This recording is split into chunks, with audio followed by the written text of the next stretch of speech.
Pope Francis has asked Roman Catholics to pray for his predecessor, the Pope Emeritus Benedict, who he said was very ill. Francis made the surprise appeal at the end of his general audience at the Vatican. The Vatican has confirmed in the last few minutes that Pope Francis has visited him on Wednesday morning. That was right after that general audience. Benedict XVI is now 95 and his health has been deteriorating. Born in Germany, he became Pope in 2005 before stepping down in 2013 after nearly 8 years.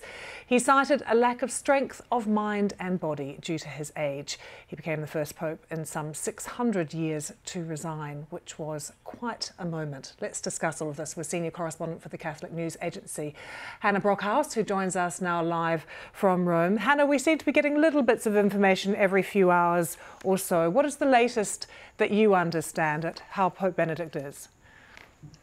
Well, that's exactly right. From the Vatican, it's been confirmed that Pope Emeritus Benedict XVI is under medical care of doctors, that, his health seems to have declined, they say, in the last few hours. So obviously everyone is a little bit on the edge of their seats to hear more, to know if it becomes more serious. The Vatican has posted on their Vatican news channels a prayer for the Pope Emeritus following Pope Francis's appeal, obviously, for Benedict. Why do we call him a Pope Emeritus?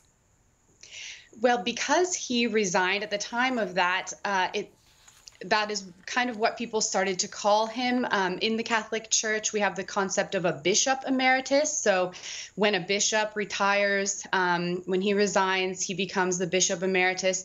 And since the Pope is the Bishop of Rome, people started to call this figure the Pope Emeritus. Actually, at the time, Benedict XVI said he kind of wanted to be called Father Benedict. That was his idea, to go back to that title, but the one that has stuck is Pope Emeritus. Hannah, was that an unusual or an unprecedented situation when he did resign, to see these two men in white coexisting within the tiny city of the Vatican? Oh, absolutely. Obviously, as you said, it's been over 600 years since a pope has stepped down, has resigned. So it was a novel situation to have, as some people called it, two popes.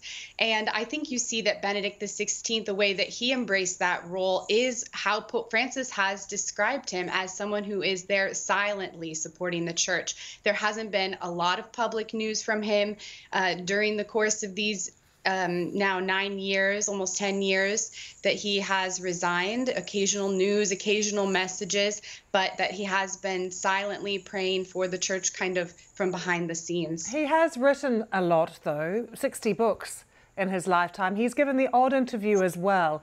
Is he being seen in some ways, Hannah, as a bit of a lightning rod for some conservatives within the church who oppose some of what Pope Francis has been trying to do? Certainly some people have painted him that way, or have taken his statements and tried to read them in a political light.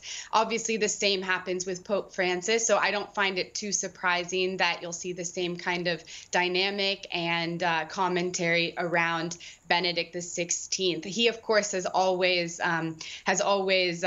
distanced himself from that, and others around him have done the same. Hannah, thank you so much for joining us as we hear that Pope Francis has been to see Benedict and asked Catholics to pray for him because he is very unwell. We're getting updates from the Vatican and we'll continue to bring you the latest as soon as we hear from the Vatican.